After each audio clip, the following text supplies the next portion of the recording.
Welcome, welcome, welcome, everybody. It is 2 p.m. Pacific, 5 p.m. Eastern on Wednesday, March 18th, 2026. And it is time for Outwitting the Devil, our very special series on the book by Napoleon Hill, and featuring a gentleman who is very well learned. And he helped us previously in our series of Mastering the Science of Getting Rich. He is now here to help us and help you understand this incredible book, Outwitting the Devil by Napoleon Hill. This gentleman has studied at the University of Wyoming, Northwest College, and Stanford University, and works at making a difference, teaching people how to create an entrepreneurial lifestyle of fun, profit, freedom, and impact. And his mission is to help you create an authentic life of freedom of your choosing and on your time. So without further ado, ladies and gentlemen, let me introduce to you our professor for Outwitting the Devil, Dana Scranton. Well, thank you, Craig. Thank you. And I always love your shirts. Of course, your weather today suggests the appropriate shirt, but up here we have people wearing that shirt all year long just to kind of hope for the day when the sun shines. All right. Well, we are on education and religion today. Now, in the book itself, this topic is folded in within definiteness of purpose. And it was broken out in the audio for various reasons, one of which I believe I'm going to clarify here in these slides before we get going. So we're going to do a short review. Here's a quote right out of the book. I thrive on ignorance, superstition, intolerance, and fear, but I cannot stand up under definite knowledge, properly organized into definite plans in the minds of people who think for themselves. Now, that's been a common theme through the book. And when we get on the topic today of education and religion, of course, this theme will continue. Some more quotes. Why aren't Dana, children... can you share the screen, please? Oh, geez, let me go back there. I'm sorry. Yeah, I got rolling and spaced out that whole process. Well, we'll just go back and start over. How's that? So, Perfect. for the love of God. Oh, I'll go ahead and edit some of that together. No problem. Oh man. Okay, so we're back to here. Okay. Well, let me read it again now that you can see it. Uh, there we go. So I thrive on ignorance, superstition, intolerance, and fear, but I cannot stand up under definite knowledge, properly organized into definite plans in the minds of people who think for themselves. Our friend, the devil. And as I said, that's a repeating theme. And when we're talking about definiteness of purpose, of course, that's where this is really focused. So we have a continuation of that. Why aren't children taught definiteness of purpose in the public schools, as asked by Mr. Earthbound? And the devil replies, for the reason that there is no definite plan or purpose behind any of the school curricula. So this is where I'm going to kind of depart and elaborate a little bit before we get into the book. A few more quotes to just reinforce where we're headed. I deduce from all you say that neither the schools nor the churches prepare the youths of the world with a practical working knowledge of their own minds, question asked by Mr. Earthbound. And then the devil replies, the churches do not permit a person to inquire into the possibilities of his own mind, and the schools do not recognize that such things as a mind exist.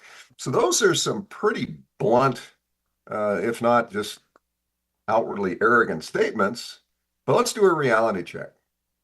Nearly 100 years has passed since that manuscript was written. So a lot of the social mores and the paradigms of the time would have influenced that. Now, we've all talked about today not being a whole lot different, but is that really true in the strictest sense?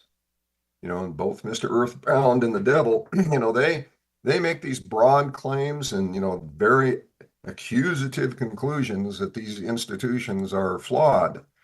I personally don't necessarily disagree with that. But here's a reality check.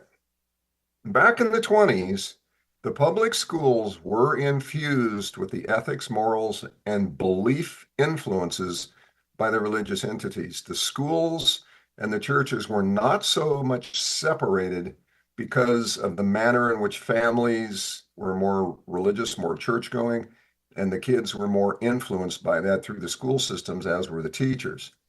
And the churches at that time were largely conservative, with a few exceptions, a few radicals. But today, in the 2020s, that isn't necessarily true. The public schools have largely become influenced and infused with liberal tactics, philosophies, ideals. The erosion of the traditional ethics, morals, and beliefs come about as a consequence of that because they're not part of the focus, and they've kind of disappeared from the family unit. And then the churches today are comprised of much broader spectrum of beliefs and practices. I don't know if you've kind of sat down and looked at the spectrum of churches by looking in your, doing a Google on churches locally. You'll find a broad spectrum of them representing all sorts of different things.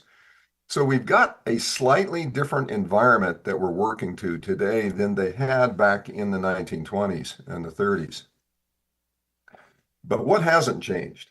And that's going to be the important topic of this audio today. And that's the need for an importance of having a definite major purpose, and the definiteness of thought and actions to attain that purpose remains the essential foundation of success in life. However you want to define that.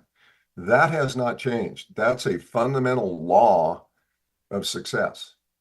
And then the other thing that hasn't changed is the institutions of society do not want people to have definiteness of purpose. They want compliance with an agenda to serve their definite purpose. So it's not to say there isn't one. It's just that there's a purpose that somebody else has that you are now part of, whether you want to be or not. And so the means by which to achieve this have become far more powerful in the 2020s. Social media, electronic communication, it's gotten considerably more powerful when it comes to the individual.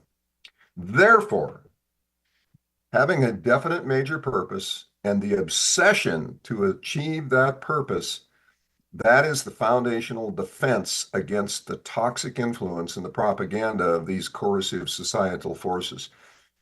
That hasn't changed. That's the purpose of this chapter. And getting into the topic today of education and religion is all about that. Now, thoughts are things, dreams are thoughts. Therefore, dreams are things that can become the reality of the individual. Everyone has the capacity to dream, and they have the capacity to think. If you can align the two, then you have the possibility of escaping this whole system. So, therefore, we want to advocate the authentic individual thought and the subsequent action for all ages as a mission, whether of the individual or the institution of society. That's key. To have authentic thoughts of your own based on your own dreams and looking at the world as the resource pool for you to do that. Now, is this the message and the lesson that Mr. Earthbound and the devil have agreed upon? And who is it who must deliver this message and the lesson to the world? So as we go into this today, think about that idea. The devil and Mr. Earthbound are going back and forth, but ultimately they're saying the same thing when it comes to this topic. So we're going to get going from there. Launch it, Robert.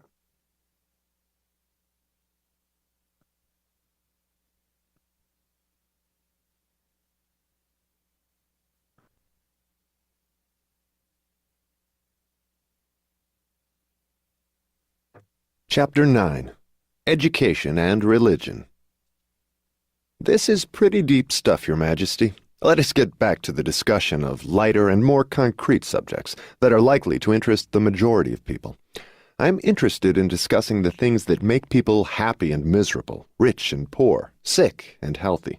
In brief, I'm interested in everything that can be used by human beings to make life pay satisfactory dividends in return for the effort that one puts into the business of living.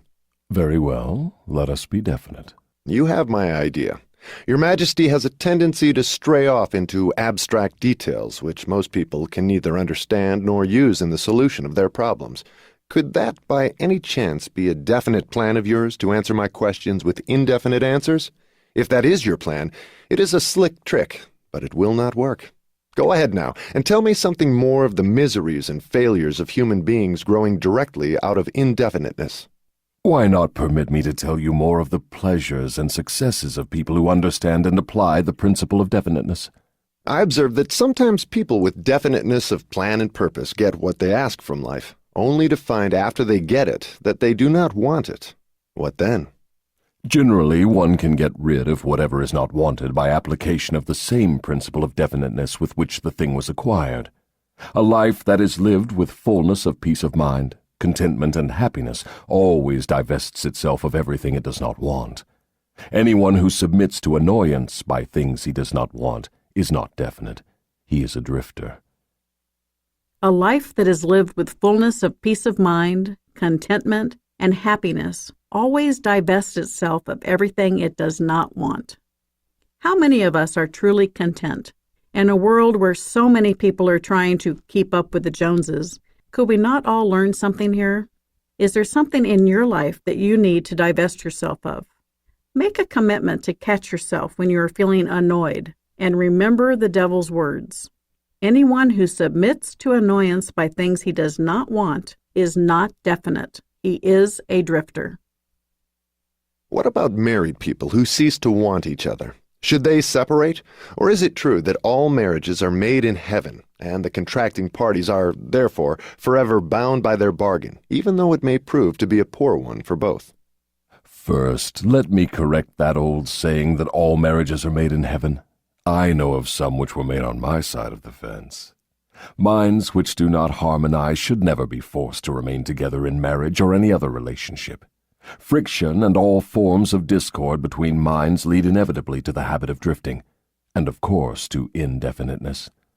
Aren't people sometimes bound to others by a relationship of duty, which renders it impractical for them to take from life what they want most?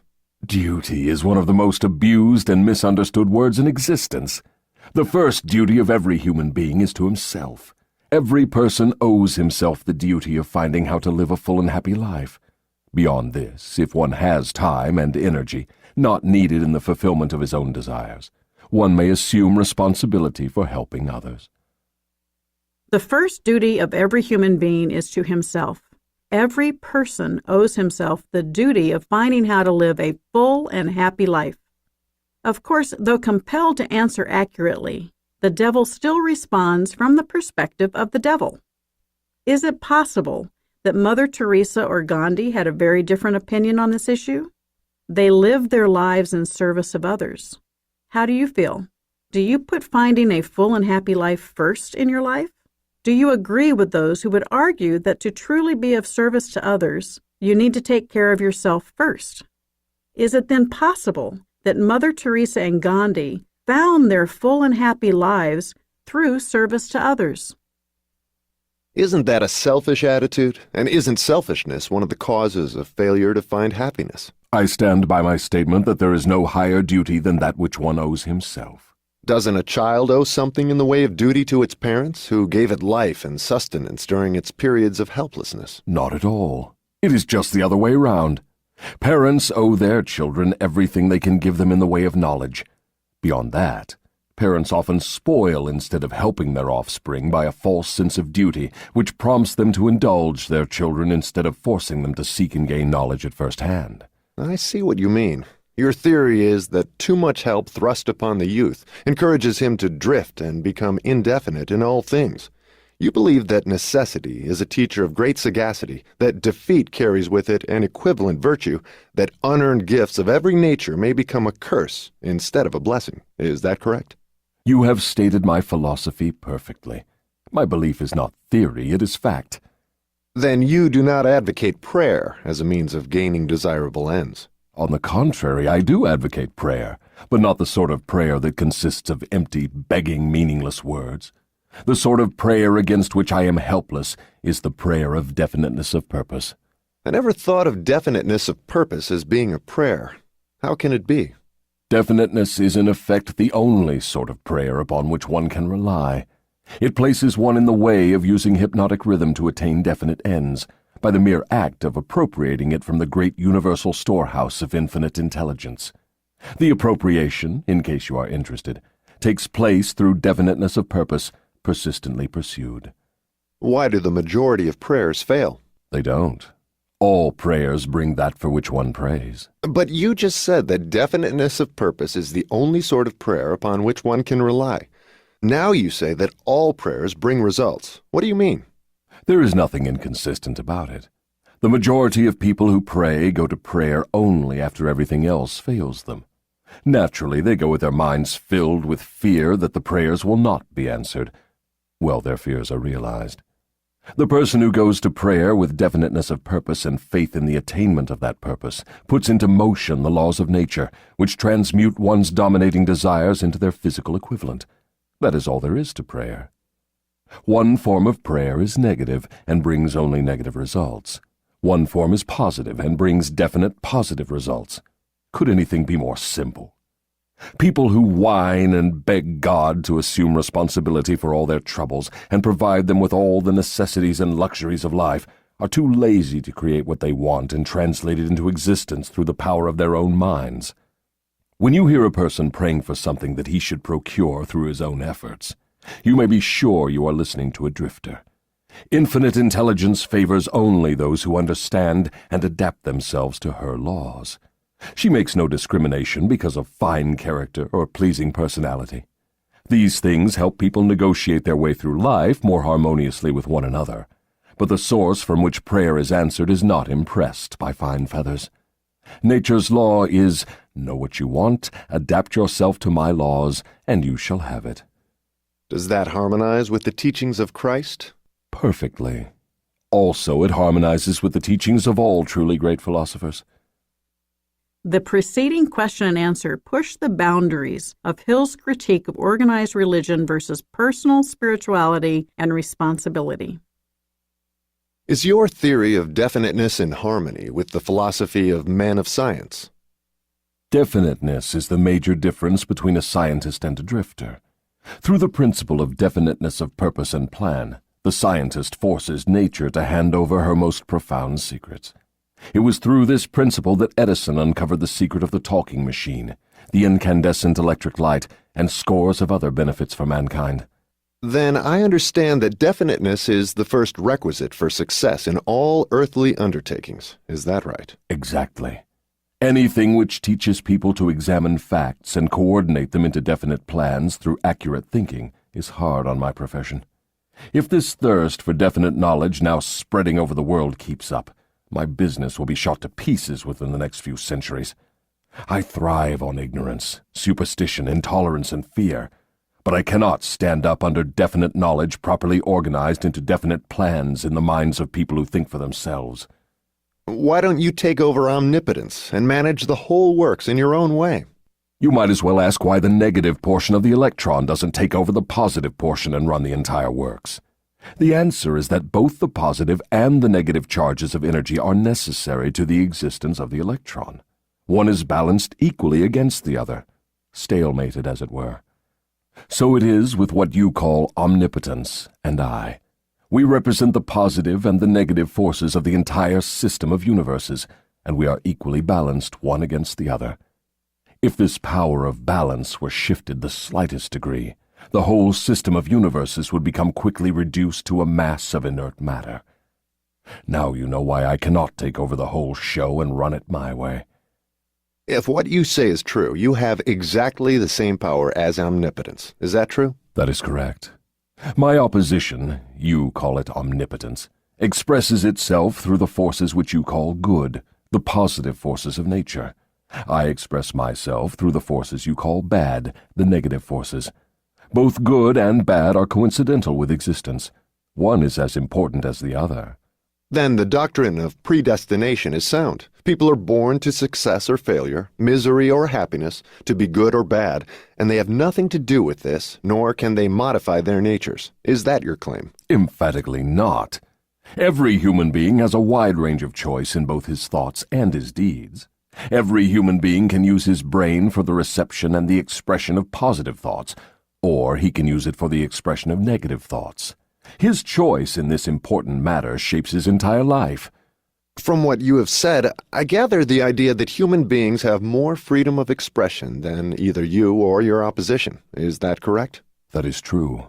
Omnipotence and I are bound by immutable laws of nature. We cannot express ourselves in any manner not conforming to these laws. Then it is true that man has rights and privileges not available to either omnipotence or the devil. Is that the truth? Yes, that is true. But you might well have added that man is not yet fully awakened to the realization of this potential power. Man still regards himself as something resembling the worms in the dust, when in reality he has more power than all other living things combined. Definiteness of purpose seems to be a panacea for all evils of man. Not that, perhaps, but you may be sure no one ever will become self-determining without it. Why aren't children taught definiteness of purpose in the public schools? For the reason that there is no definite plan or purpose behind any of the school curricula. Children are sent to school to make credits and to learn how to memorize, not to learn what they want of life. Children are sent to school to make credits and to learn how to memorize, not to learn what they want of life. Again, I find this chilling. Hill sounded this alarm in 1938, and yet the manuscript went unpublished, and today we are still teaching to the test in our schools. I am on a personal mission to promote financial education to teach young people about money, a true life skill they will need, and yet many schools still reject it because it does not satisfy the test requirements upon which they are graded and receive funding. Is it not time to sound the alarms again? What good is a school credit if one cannot convert it into the material and spiritual needs of life? I am only a devil, not an unwinder of riddles. I deduce from all you say that neither the schools nor the churches prepare the youths of the world with a practical working knowledge of their own minds. Is anything of more importance to a human being than an understanding of the forces and circumstances which influence his own mind? The only thing of enduring value to any human being is a working knowledge of his own mind. The churches do not permit a person to inquire into the possibilities of his own mind, and the schools do not recognize that such a thing as a mind exists. Why is Napoleon Hill so down on churches and the prevailing organized religions of his day? I believe his criticism stems from an abiding love for the true spirit and meaning of faith and the underlying validity of all religious traditions, despite what human beings do to weaken or corrupt them.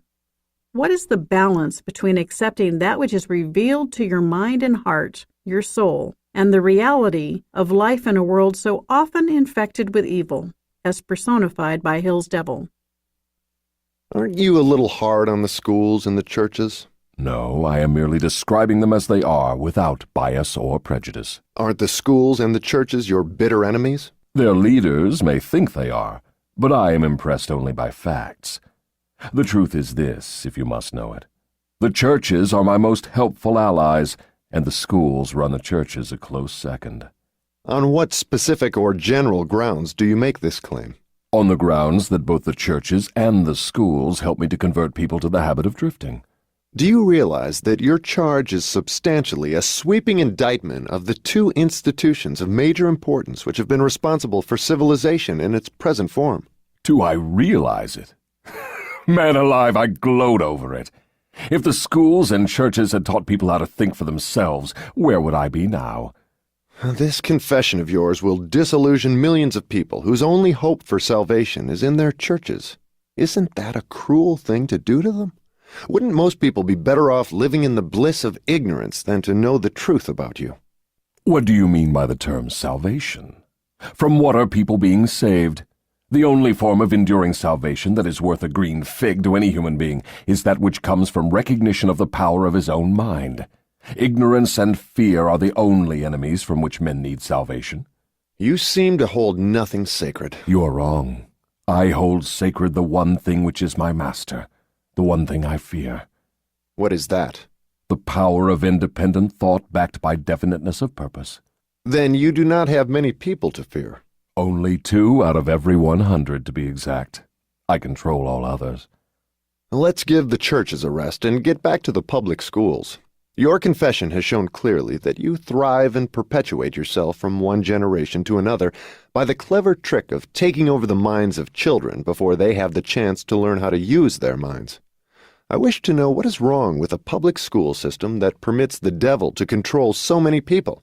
I wish to know also what can be done to the established system of teaching that will ensure all children the opportunity to learn, first, that they have minds, and second, how to use those minds to bring spiritual and economic freedom. I am putting the question to you definitely enough, and since you have stressed the importance of definiteness of purpose, I am here and now putting you on notice that your answer to my question must be definite. Wait a moment while I catch my breath. You have given me quite an order. It seems strange that you would come to the devil to learn how to live. I should think you would go to my opposition. Why don't you? Your Majesty, it is you who are on trial here, not I. I want the truth, and I am not particular as to the source from which I get it. There is something radically wrong with the system of education that has given us a balance sheet with life that shows us hopelessly in the red and groping for the road to self-determination as if we were so many animals lost in the jungle. I want to know two things about this system. First, what is the major weakness of the system? Second, how can this weakness be eliminated? The floor is yours again. Please, stick to the question and stop trying to decoy me into the discussion of deep abstract subjects. That's definite, is it not? You leave me no choice but that of direct answer. To begin with, the public school system approaches the subject of education from the wrong angle. The school system endeavors to teach children to memorize facts instead of teaching them how to use their own minds.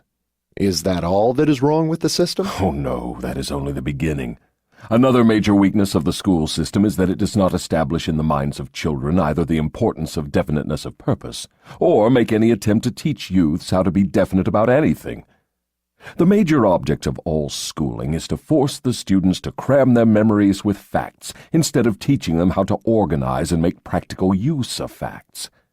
This cramming system centers the attention of students on the accumulation of credits, but overlooks the important question of how to use knowledge in the practical affairs of life.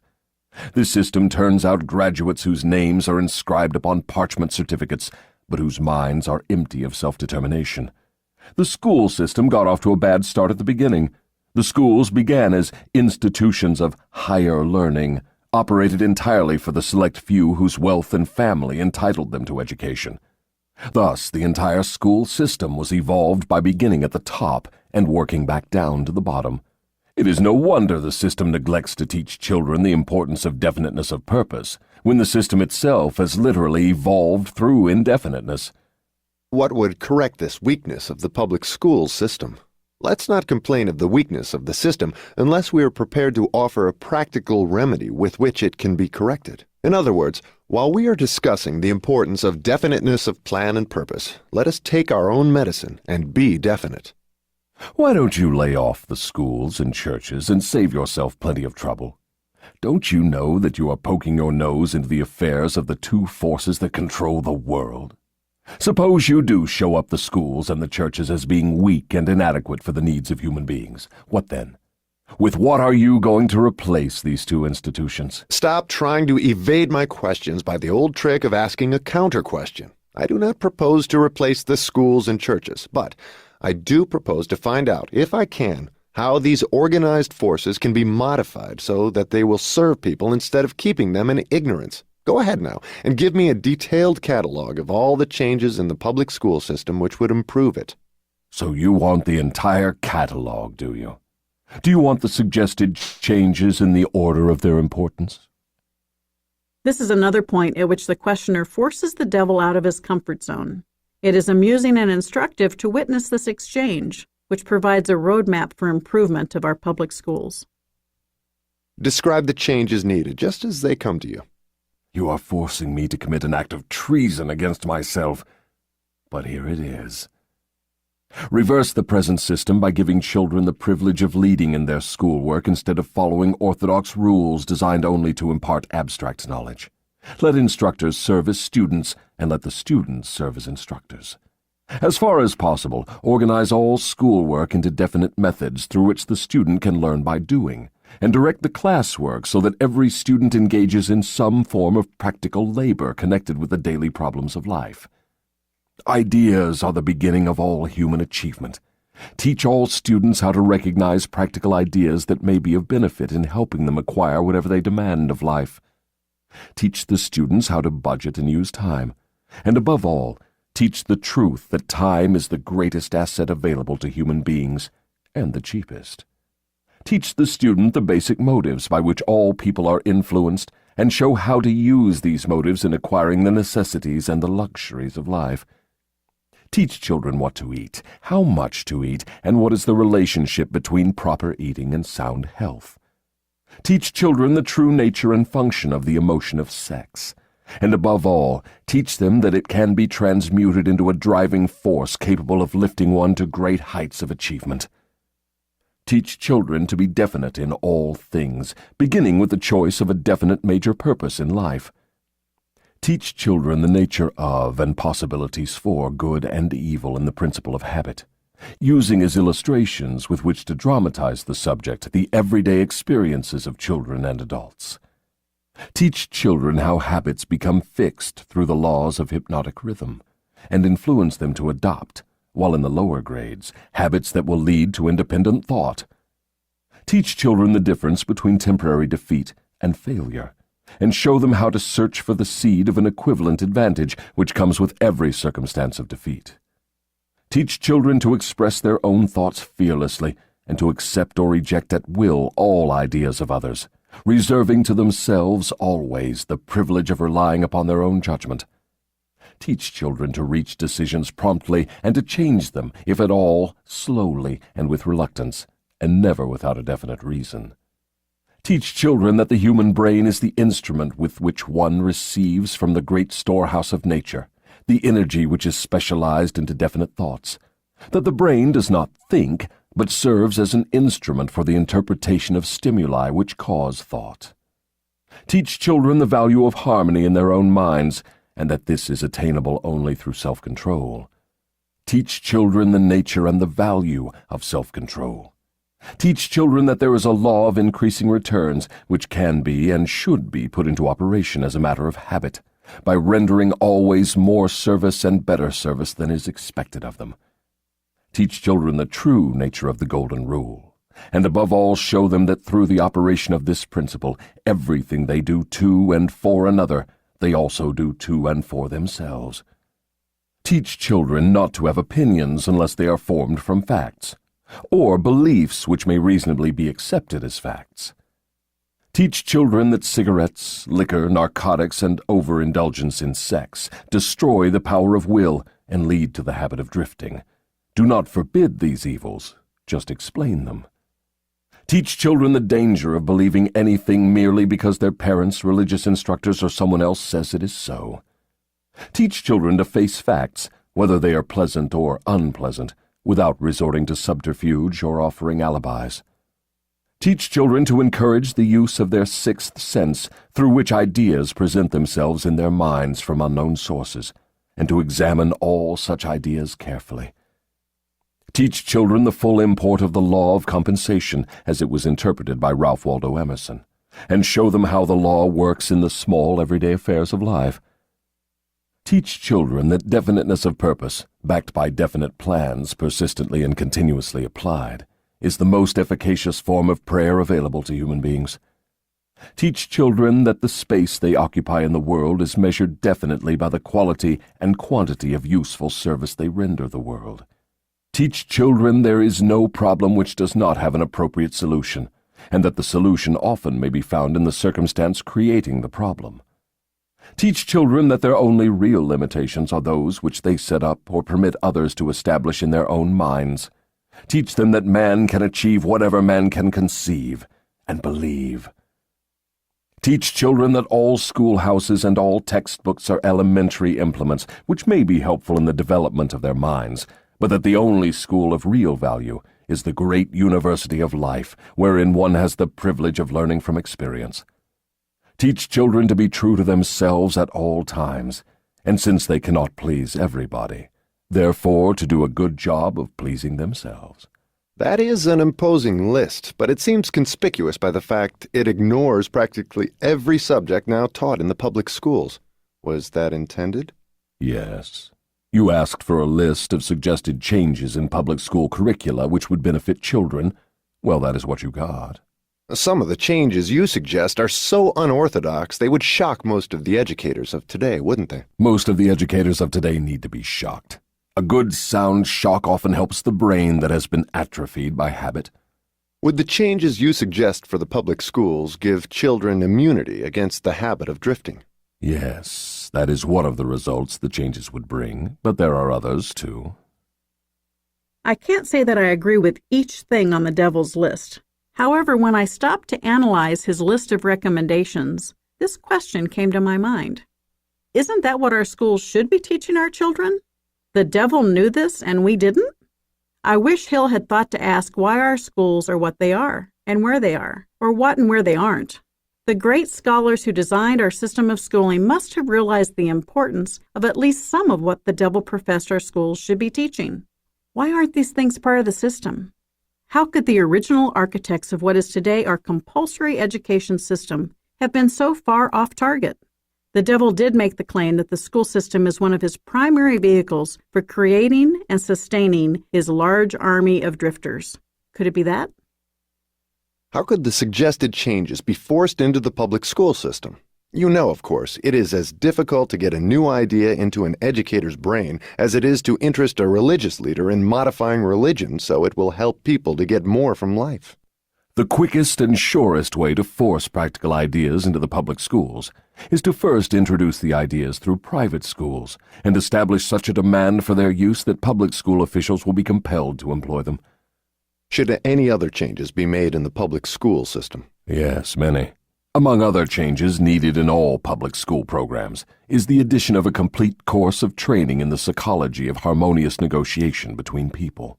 All children should be taught how to sell their way through life with the minimum amount of friction. Every public school should teach the principles of individual achievement through which one may attain to a position of financial independence. Classes should be abolished altogether. They should be replaced by the round table or conference system, such as businessmen employ. All students should receive individual instruction and guidance in connection with subjects which cannot be properly taught in groups. Every school should have an auxiliary group of instructors consisting of business and professional people, scientists, artists, engineers, and newspapermen, each of whom would impart to all the students a practical working knowledge of his own profession, business, or occupation. This instruction should be conducted through the conference system to save the time of the instructors. What you have suggested is, in effect, an auxiliary system of instruction that would give all school children a working knowledge of the practical affairs of life, direct from the original source. Is that the idea? You've stated it correctly. This is another subject that strikes close to home. My husband recalls that during the early 1970s in New Jersey, one of the organizations that he was involved with assembled a group of scientists and businessmen to teach basic courses, for example, mathematics and physics, in their fields as volunteers in the public schools, only to be told that since the scientists and businessmen were not professional teachers, they were not welcome. More recently, the mission of bringing practical teaching into the schools has been popularized by several groups: Teach for America, America Saves, Junior Achievement, but is still often viewed as enhancement material and not part of the core curriculum. This and many other shifts in how content, context, principles, and skills are delivered to our children in our compulsory system of education need to be included as part of an interactive, experiential process that will determine how our children live their lives and what impact they will have on this complex world in which we live.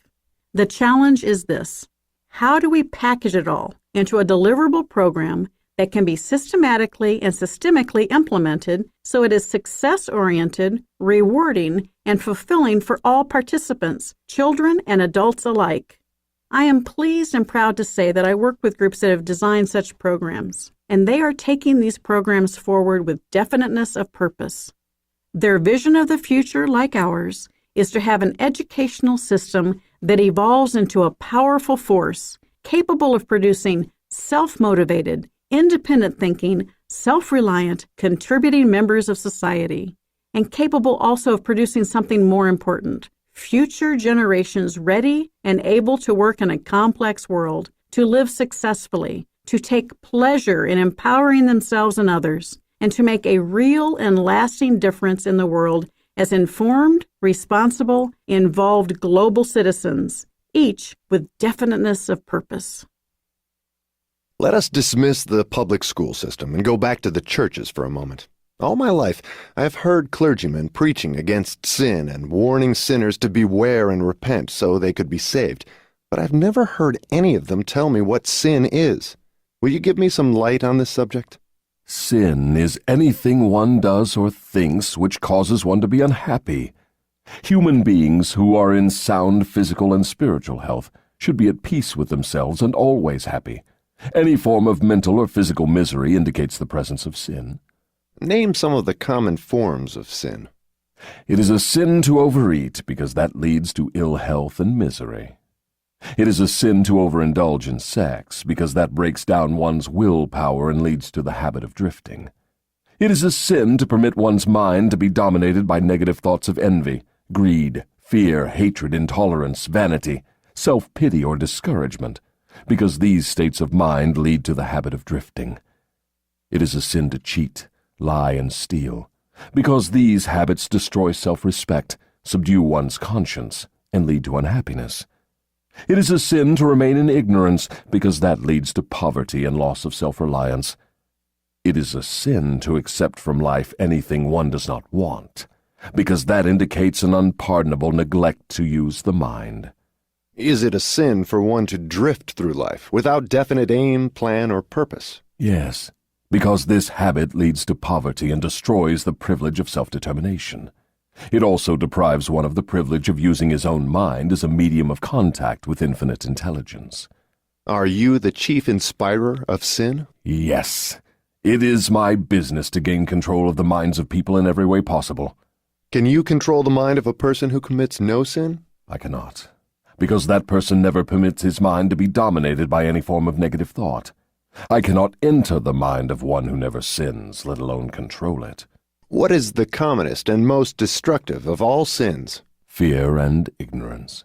Have you nothing else to add to the list? There is nothing else to be added. What is faith?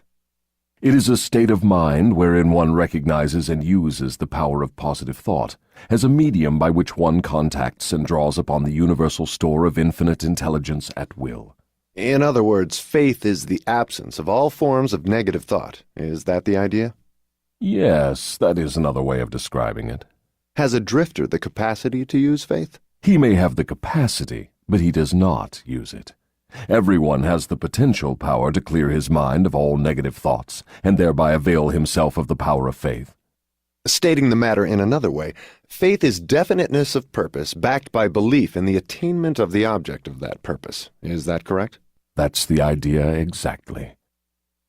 Faith is a state of mind wherein one recognizes and uses the power of positive thought as a medium by which one contacts and draws upon the universal store of infinite intelligence at will. Hill succinctly sums up the definition. Faith is definiteness of purpose backed by belief in the attainment of the object of that purpose.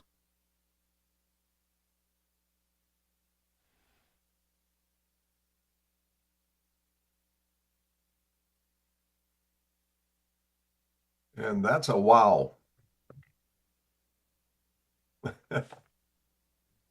Yeah, big wow for sure.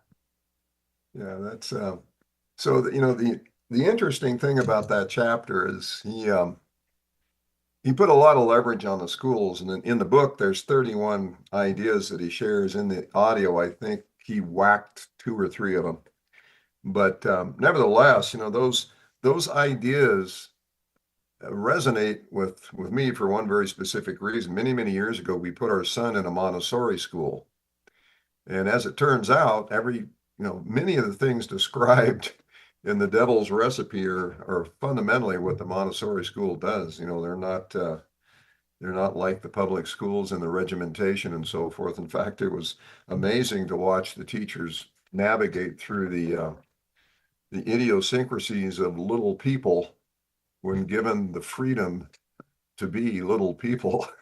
So Anyway, I want to share a couple of Jim Rohn quotes here before we get into taking this thing apart. Please. Let me get the share bar running here. And Dana, are we going to go ahead and allow people to share if they would like later? Yeah, we're going to do that. I just want to run through these and kind of invoke a few thoughts. This one is really relevant to what we've just heard. The major value in life is not what you get. The major value in life is what you become. This is why I wish to pay a fair price for every value.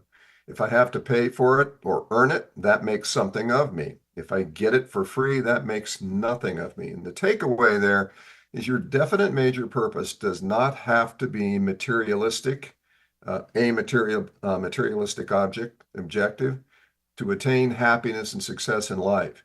Who you become in the ascension to your purpose creates the opportunity beyond the vision that you had at the beginning of that journey. So this is incredibly relevant to what we just heard. Helping people, whether they're kids or adults, to realize that their journey is not necessarily about the gold at the end of the rainbow. It's about who you become on the way to picking up that pot of gold so that you have a better idea of what to do with it and how to influence the world with your newfound success. Here's another one. The greatest gift you can give to somebody is your own personal development. I used to say, if you will take care of me, I will take care of you. Now I say, I will take care of me for you if you will take care of you for me. Now that kind of weaves into what the devil was suggesting here. When you have kids who understand that they have a purpose in life to develop themselves so that they can add value to the world, then the law of reciprocity brings value back to them. And so that's a concept that, quite frankly, seems to have gotten lost for everybody. Finally, human beings have the remarkable ability to turn nothing into something. They can turn weeds into gardens and pennies into fortunes. And this resonates once again with the whole idea of definiteness of purpose, authentic thinking, and so forth. So I just wanted to share those because those were key and relevant to this whole topic here. Jim Rohn, and many of you know him, obviously.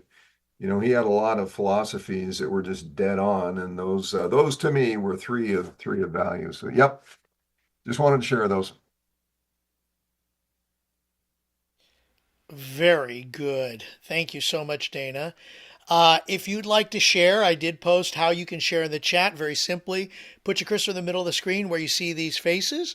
On the bottom, one of those buttons is raise hand. Click on that button and we'll call on you in the order in which we receive your request, or you can post something in the chat and we'll share that on your behalf. Lisa Marie Cook is the first person who has her hand up. So Lisa Marie, go ahead, unmute yourself and please share with us.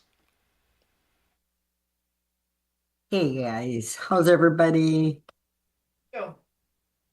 Thank you so much. How are you? I'm awesome. This has been amazing. So thank you for that. Going through this chapter, I kept thinking back, of my time at the school, and teaching kids and doing the kids that are disabled or the kids that are struggling, special ed kids. That's what I taught for 12 years. Wow. And I was so proud of myself.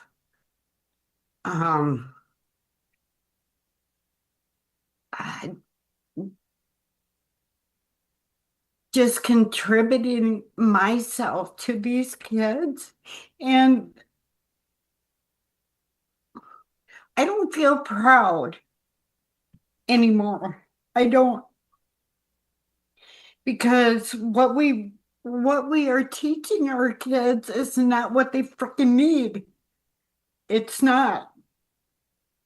So I feel right now, even though I was very proud of myself in working with these kids and I loved them dearly, but I feel right now, I did them no fucking good. I did them no freaking good. Following the curriculum, following this, following bullshit. It's all bullshit. So I just feel like what I thought I was doing good for, it, it it's all bullshit. It's all bullshit. So this really, really hit me hard, Dana. Just being a teacher, it's like, what? Are you freaking kidding me? I feel defeated. I feel like, yeah, I had 12 years in there. I had another 10 with all my studying and this and that. I feel like it was all for naught. Well, I think I can see why you would feel that way. And when you look around today, but I suppose you also have to look at the kids that you taught. Where did they go? What did they do? They may not have had an impact on what you're seeing right now, but they may well have had an impact on other lives that you just can't see. So I wouldn't be too despondent about it. It's real easy to look around and see the world going to hell in a handbasket and forget to look for the basket of fruit that's over behind the tree stump. I totally agree, Dana. Lisa Marie, I know two things is the ability to forgive yourself for not knowing what you didn't know, right? So the one thing I know, to be very, very bold, is whether or not you realize this, I would like you just to think about how much you love these kids and how much they seen that and felt that and knew your heart. You see what I mean? Because the first thing I want to think about with you is not only how loving you are, but how big your heart is. And I hope that this hits you in that heart. There's a lot of stuff that I was taught in school, Lisa Marie, that I don't fucking remember and I don't use. I got taught all of this stuff that you're saying, this really hit me to the core, right? So there was a lot of stuff that I learned in school that I didn't use and I didn't apply because, like it brought up here, it was just worthless. But if you asked me who made a difference in my life, I would say Professor Bitts, because that guy cared. That guy really cared. And he made me understand that I could be whoever I wanted to be. Now, at that time, I just wanted to be the best mechanic. But he made me understand that the things that I weren't good at, that I didn't need to be good at to make an impact in the world. And so he's the one that really pushed me into understanding that there was stuff that I was gifted at that I could really hone in on. And in Think and Grow Rich After, I mean, I've never even heard of these books or Napoleon Hill. And I didn't realize till after I got out that Napoleon Hill said, if you want to make a lot of money in the world, it's specialized knowledge. Don't be a general doctor, be a pediatric brain surgeon. The more you could specify. So I want you to think that with most people, if they don't use it, if they don't use it, they don't remember it. Like Maya Angelou said, I'm not going to remember what you said to me, and I'm not going to remember what you taught me, but I'm going to remember how you made me feel. And that's where I think, without a shadow of a doubt, not being there, as I know these children felt you. Yeah. And so that's why you made a difference, whether you realize you did or not. I agree. And I needed to hear that. I so agree. Yeah, I Yeah. did. I did. I go, my husband and I, we go into any freaking grocery store and I run into a kid and they're yelling through the whole store, Mrs. Cook, Mrs. Cook, so I, I, I I, did. I see Yeah. that in you and I know that in you. So I hope I took all of the stuff that you learned, plus all the stuff that you taught, and just do it in the wastebasket, like we heard. But then go from your mentality to your heart space and just know that you did the best that you could with what you have. I also know Lisa Marie enough to know that she not only was unique, but she definitely went the extra mile. You don't know how to not go the extra mile. And so those kids feel that and they remember that. Yeah. Oh, thank you, Robert. I love you. I Thank you, love you Dave. too. That's What a awesome. great Thank you. share. Thank you Mhm. so very much, Lisa Marie. And if I may just interject a little bit, my girlfriend is going through the exact same thing as a special needs teacher. And Yeah. I have to keep reminding her, just like we shared here, just day by day, keep showing them It's that you it, you are know, who it's you hard. are. Yeah, It's hard to go to school every day and face these kids that are just, Yeah. it's hard yeah, for me. I It's it tell hard for people is. all the time, if we could go through a curriculum of what to do, is, even Matthew, my son, said this, how to win and influence people and 16 personalities.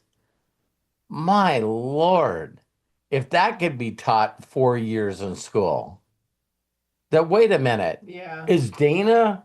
I didn't know that Dana thought and actually heard different than me. I Because have go ahead. I was gonna say, Dad, I have a radical thought about this. I think that the world changed 30, 40 years ago, and you have to teach yourself now. No one's gonna teach you shit. No shit. So Yeah. since that's the case, I think a lot of people haven't accepted that yet. But the reality is that the internet exists and you can teach yourself anything you want. YouTube exists, you could teach any, and now AI is growing. So in my eyes, I feel like the education is more personal, right? It's like what you're excited about and what you want to do. And obviously the brainwashing aspects of any of those things, that doesn't just extend to school. That extends to work, that extends to everything. So Indoctrination, it's your job, career, it's indoctrination, everything. indoctrination is everywhere. Me and Matt have talked about this all the time. And a lot of people don't realize that indoctrination really comes from people just wanting to control you. So if you're a superior, if you're a manager, then that superior and manager that oversees a small group of people, just like in the military, got that level of promotion by learning how to be just as manipulative as the boss that they had. You see what I mean? And it's like the only way you think about it, how do you get from one raise to another to another to another is your ability to control a group of people to get a result. And I don't think that's done through the concept of persuasion and making people feel good and making them independent in their own thinking. I can guarantee we've all been in sources is that, listen, Dana, you will do this the way I tell you to do it, or you will find a new job. I will find a new job. So I've heard this over and over and over with teachers because and doctors as well, and some nurses. It's like they come from this place of a heart space of just wanting to serve. Then they get put in a system is you don't understand. You cannot get to know and treat an individual and ask them questions because you don't have enough time. This is a business here. You need to get them in and get them out. And it's the amount of people that we see. And it's like, really? And then it's like diagnosis, tests, diagnosis. Here's what you give them. Well, this person could be unique and different. That's what their DNA says. Yeah, but if you don't do what I tell you, I'm going like, oh, I can't imagine all the teachers that I've met that quit. And the reason that they quit is they knew it wasn't about the individual student anymore. You know what? And You're just to absolutely think, right. think how big their hearts were of going, man, And probably most of them, just like a lot of people, were inspired by a teacher like Lisa Marie that made them want to be a teacher. See what I mean? Wow, this person made a huge difference in my life. So that's what I want to be. And then they come out and they go into a system and it's like, listen, we're not interested in changing this 200-year-old educational system. This is the way it is. Well, the students are dumber and they got worse test results. I do what I tell you. Yeah, it's crazy, man. It really is. That was Dana, awesome input, thank you, Lisa Robert. Marie. Dana, I got a quick question for you. And throughout your schooling and your education, did you ever teach for a while? No, no, I taught graduate classes while I was in graduate school, but no, that wasn't what I wanted to do. I had a lot of good teachers along the way, and they did their job. So when you got out of school and your education, what did you do that was the most definite of purpose for you? What did you do that gave you the most joy? Well, my when I got out of school, well, before I ever got into the college curriculum, I had, definite purpose I wanted to achieve, and I wanted to get into the aerospace industry for various reasons. And so that was my purpose. And along the way, I also wanted to make sure I was on Air Force contracts for reasons that we don't need to discuss here, but I chased that purpose, got onto Air Force contracts, spent my 4 years developing weapons systems, and then moved on to interplanetary spacecraft, which is where the next goal. But all of that was the purpose, and my education helped me get there, as did my professors. So, Very good.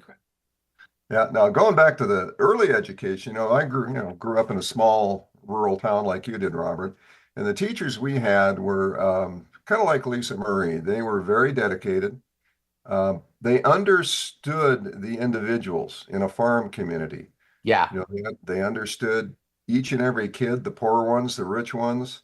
It was just incredible the influence that they left me with, which was you did the hard work, you did what it took to get through, and they were not of the manipulative type. Their whole No.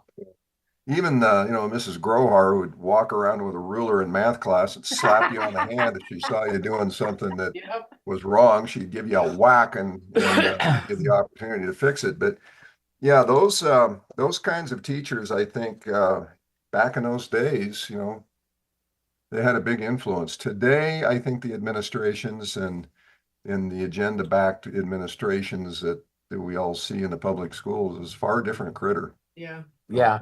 Well, Anyway. of course, all the stuff that they took away from the teachers too. It's like the concept of discipline, and now the teachers have to meet with the parents, and the parents are upset at the teachers. I'd seen a person totally off the subject, but the guy was reading emails, and he said it was from a parent, and it said, "I just wanted to discuss that Jill is growing up in a different environment. And she came home today saying that she needed to do homework. And we just want you to know that as parents of Jill, that we're going to tell her that she doesn't need to do the homework."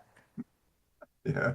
Because that causes a lot of stress in the family environment. And I'm going like, well, in a way, she's right, because we never had homework. Yeah, not like they did. You know what I mean? It was like, so to be in a situation where, listen, we're not going to make you do the assignments here. But then the other thing that I think is missing, I want to get to Coach Bob, is man, when they stuck me in woodwork class and home ec and small engine, it was very obvious where my skills lied, where my gifts lied. It definitely wasn't in English, and it wasn't in spelling.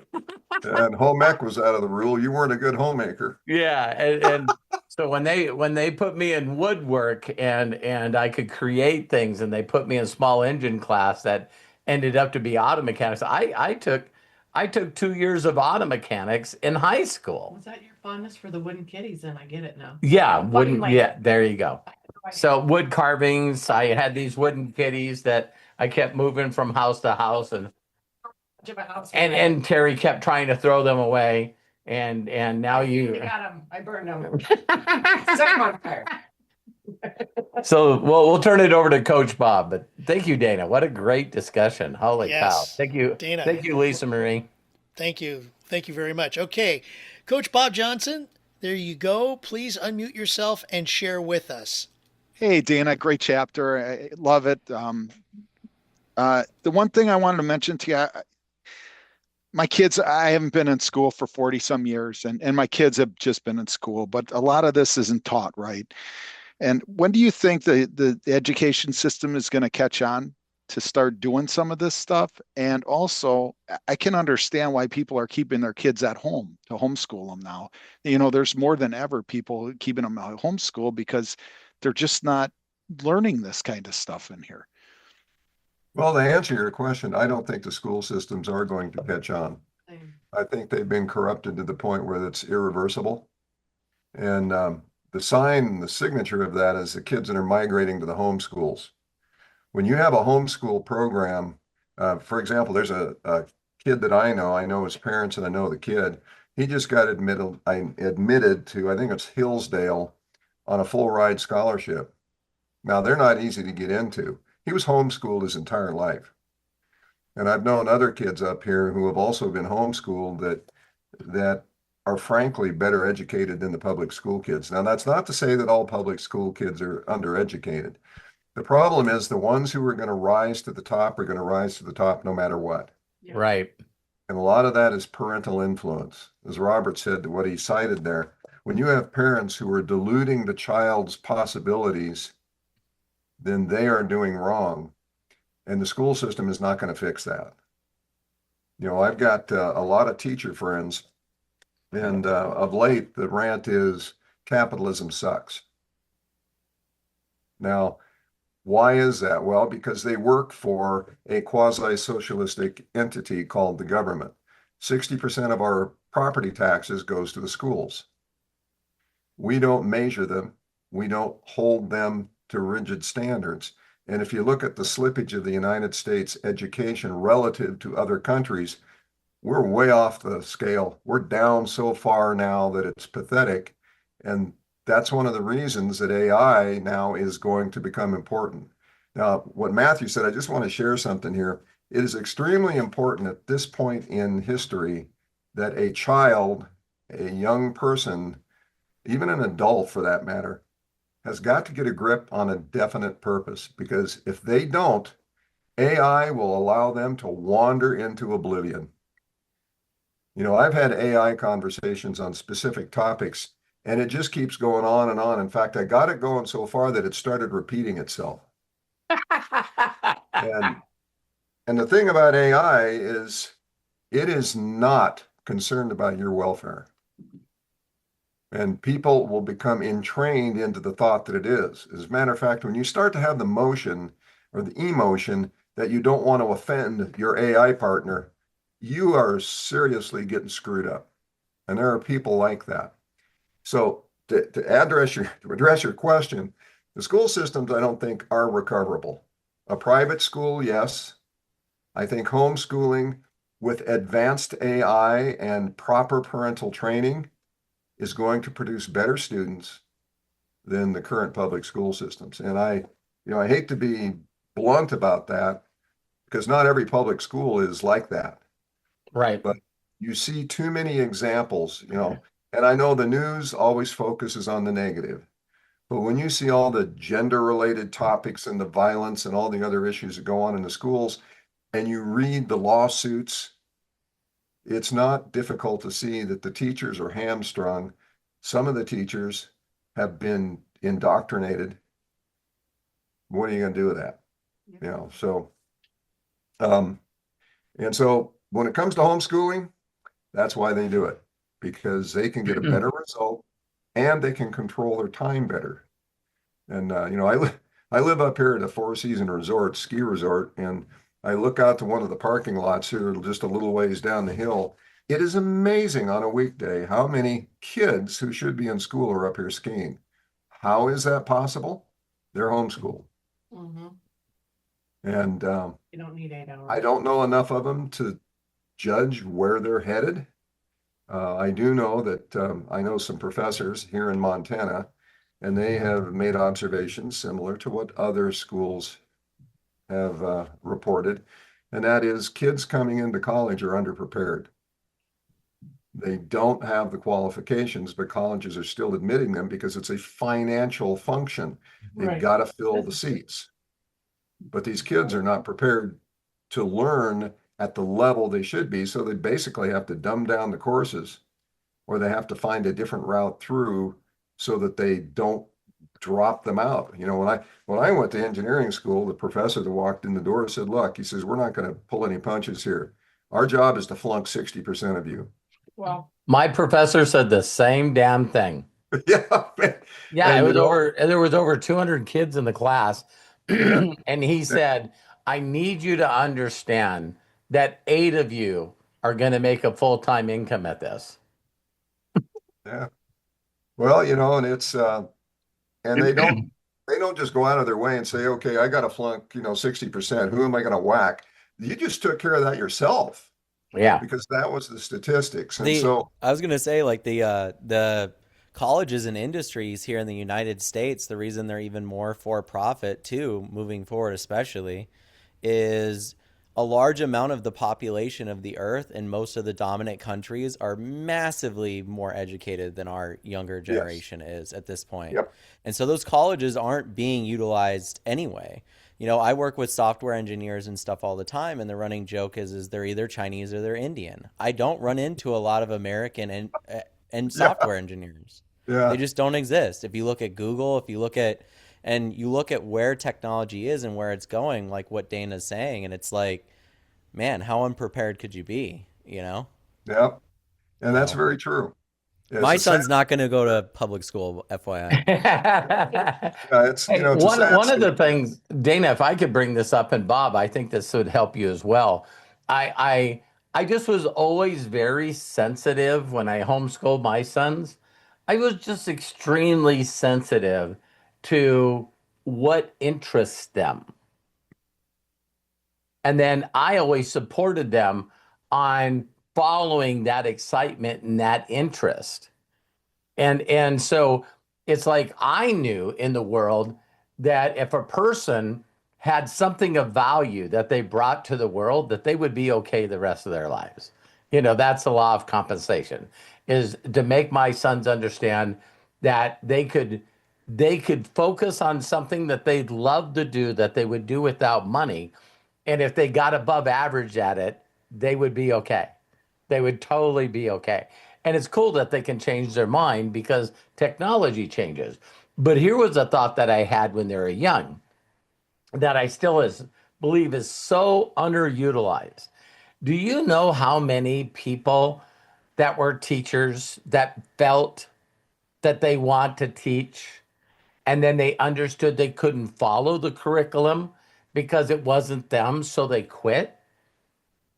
And I'm talking people with multiple degrees, PhDs. So if my son, this is the way I always thought, if Matt said, I would like to know calculus, I would like to know geometry, I would like to know algebra, how fast I could find a tutor online that graduated top in their class at MIT that now is supplementing their income by tutoring kids. See, I got chills right now. People don't realize that the frickin' smartest people on the planet, if you did your research, you could find them to do private Zooms with your kid. You want to hear something even crazier? I mean, please. Most of the people that I work with, and this is myself included, are self-taught through YouTube and message boards and Discord. They're not seeking mentors out. They're hungry enough to be on the cutting edge and collaborate with one another. It's like a human instinct and need. right? It's like when you're inspired and passionate about something, it's very easy to get together and talk about it and figure things out and go, this worked for me and that worked for. I feel like we're just naturally that way. And Yeah.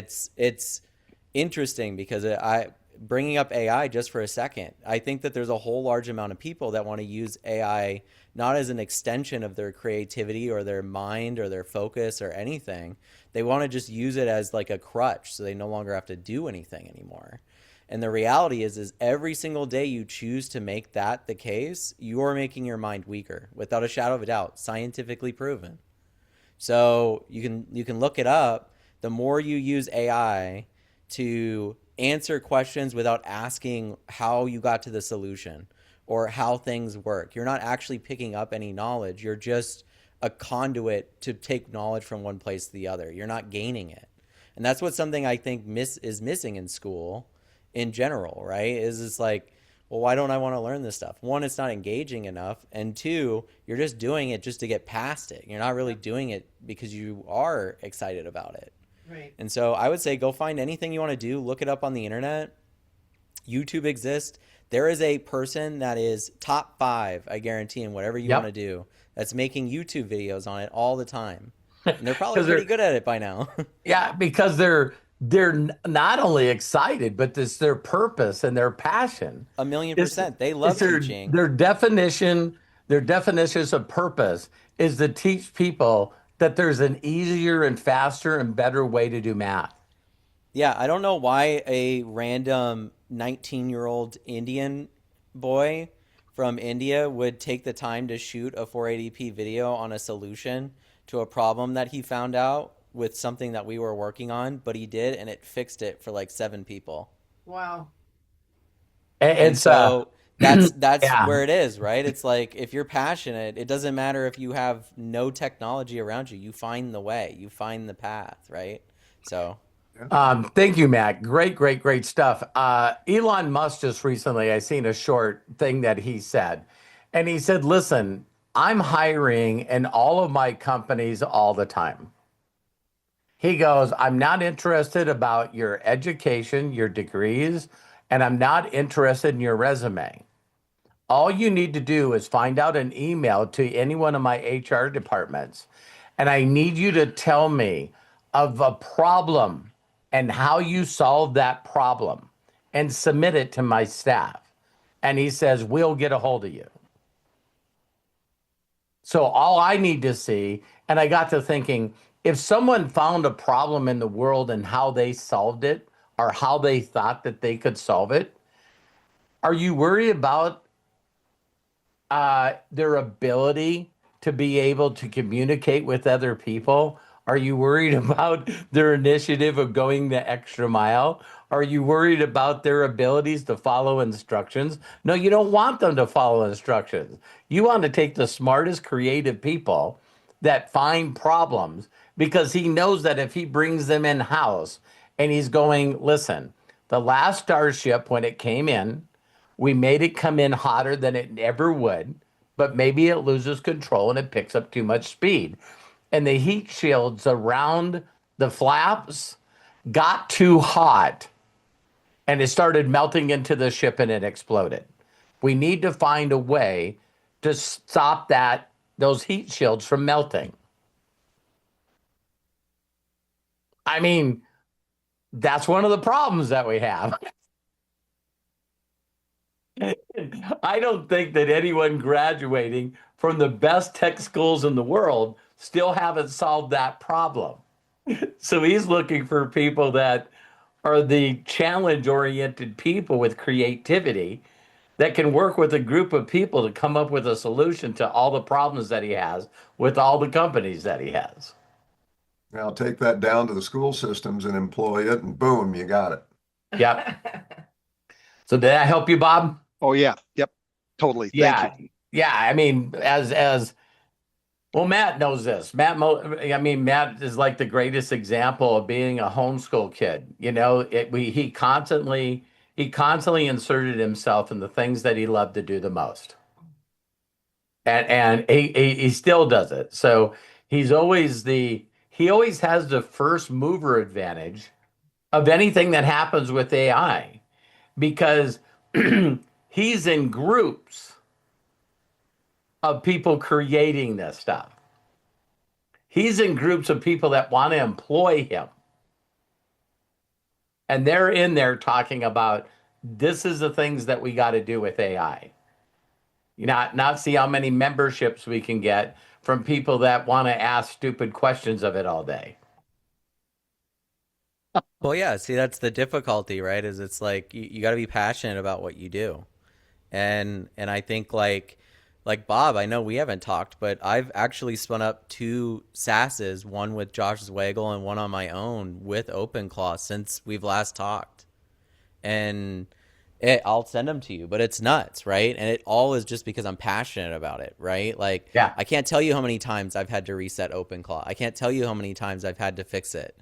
It's almost a daily task. I know. But I don't care because look at what I can make with it. I've never had this level of ability before, right? So, yeah, I guess it's just all about finding what you, like Dana said, find what you want to do and be passionate about it, engage with it, right? Because especially with where AI is going, it's like if it starts eliminating a bunch of the careers and a bunch of the jobs that you don't want to do but you might be doing for income, you're going to have to find a different avenue, right? And people want to pay and follow people that are passionate. Yeah. That's why I get on here to listen to Dana. So, because I can tell that he's passionate about this stuff. And that's why I'm engaged with it instead of, doing the scrolling or anything else when you're watching other meetings or other people presenting things. So, Thanks, Matt. thank you, I love Dana. you. Totally agree. Yep. Thanks, Matt.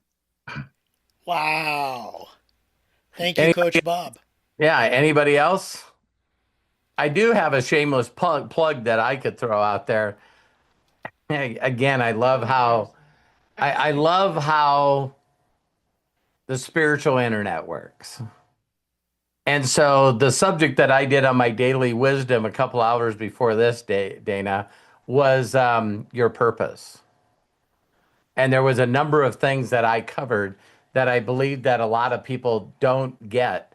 That, can your purpose change? Can your purpose be to help somebody else's purpose?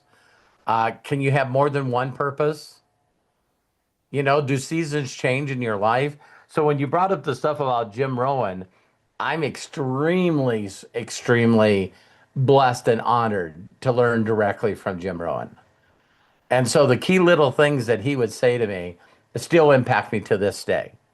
And the one thing that I say about Jim Rohn is that I've never met anyone through listening to him and his recordings that I've never met anyone that can do that much content per minute.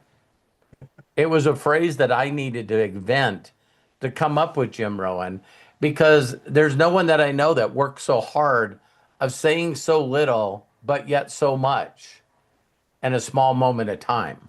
And so you can re-listen to his stuff over and over and over again and swear that what was said on that audio wasn't there before. Because the idea 10 seconds before that shot your mind in an awe moment. And that made you go in a direction while he's still talking. Yeah. So Dana, thanks for bringing those up. That was really powerful. I don't have anything else to say because we sort of talked through answering the questions with Lisa Marie and Bob of where my heart is. I just know that whatever you feel your definition of purpose is, that there's new information that's being created on that every day.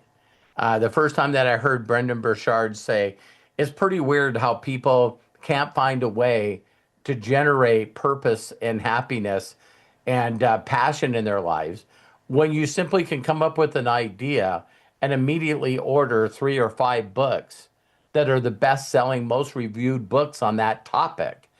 And you're immediately in the top 1% of all people in that expert. We live in a pretty incredible place and world right now. And that was prior to AI.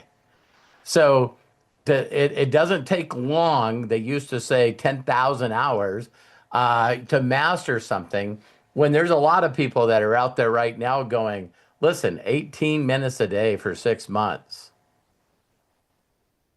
And you can learn anything that you're passionate about to turn that into revenue. Yeah. That's crazy. And then you hang around people like Matt, and everyone that is dealing with AI there is going to be companies that are going to hit $1 billion in revenue in record time, and they'll be run by 1 or 3 people. That's just, but we know it's going there. And so all these companies that are using AI to lay off people, but at the same time, there's companies that are going to be making millions of dollars a year and into the billions. And they're how many employees do they have? 1. Well, it's like the .com boom all over again, but just different. It's like you have all these monoliths that are very hard to move. Like they're slow to move, they're slow to adapt because they have so many customers and they're not passionate about maintaining those customers. So what ends up happening is just like the .com boom, there's going to be a large amount of very passionate and excited people that solve problems in many different areas, and they solve them themselves and become multimillionaires overnight because those monoliths don't care about the people that they're servicing anymore. You know what I mean? And that's just the way that the economy and capitalism should work, you know? So I'm excited about it because a lot of the guys that are building other stuff, yes, it's like, wow, I actually can build something that solves a problem that people I care about have. You know what I mean? What's that worth? It's worth a lot, but you got to be passionate about it. So, thanks, Matt. Thanks, Sonny. Any last words, Dana? No, I think we're there. Well, let me add one more thing and then we'll close out. Please. This gets deep and philosophical, and I've kind of mentioned this before, but one of the reasons that we've got to advocate kids and even adults to become the very best version of themselves in an authentic way is so that they can add value to the soul, okay? And I've mentioned Robert Monroe in the past, but if you ever get a chance to acquire either his written book, which is a long read, or better, the audio, Ultimate Journey, that's where he catalogs all of his out-of-body experiences and what they really mean. And one of the key takeaways later in the book is that what we refer to as the soul is a perpetual energy form, and it wants to keep coming back to humans and to Earth, if you will, because of the experiences. So if we want to look at it as a child that we're rearing and raising, a definite purpose allows us to achieve experiences and results and growth that grows that energy entity. Now, that's a little abstract and far, but it kind of folds into everything we've talked about here, which is a definite purpose gives you leverage to become far more than you are today, not only for your gain, but for the gain of humanity as a whole, one way or the other. So anyway, I wanted to leave you with that as we depart from the definite purpose chapter. So Thank you. Thank you, Dana. Again, you bet. Appreciate your time. And man, it's neat to have every week go to a different level of aha. It's like, wow. And again, just think of it as an excitement and moving forward. I'm looking forward to the rest of the lessons with you, Dana. Okay. Looking forward to it as well. Okay, Craig. Wow. What a great session, everybody. I'm going to say this is definitely worth a replay because so much was in it and you just got to take it all in. It was that good. So Dana, bless you. Thank you. Shout outs to Lisa Marie Cook, Coach Bob Johnson for participating, Matt Hollis, of course, for participating and being our executive producer, and of course Terry and Robert Hollis. Thank you for just being our guides, our people here, and of course to our professor, Dana Scranton. Bless you, my friend. Thank you so much. And thank you for joining us here on Outwitting the Devil by Napoleon Hill. We will have another meeting next week of Outwitting the Devil at 2 p.m. Pacific, 5 p.m. Eastern next Wednesday. You don't want to miss our next chapter in this amazing series of Outwitting the Devil here in Unlimited Wisdom. Thank you all very much. Have yourselves a great Wednesday. And until next time, be good to yourselves, be cash, and bye-bye for now.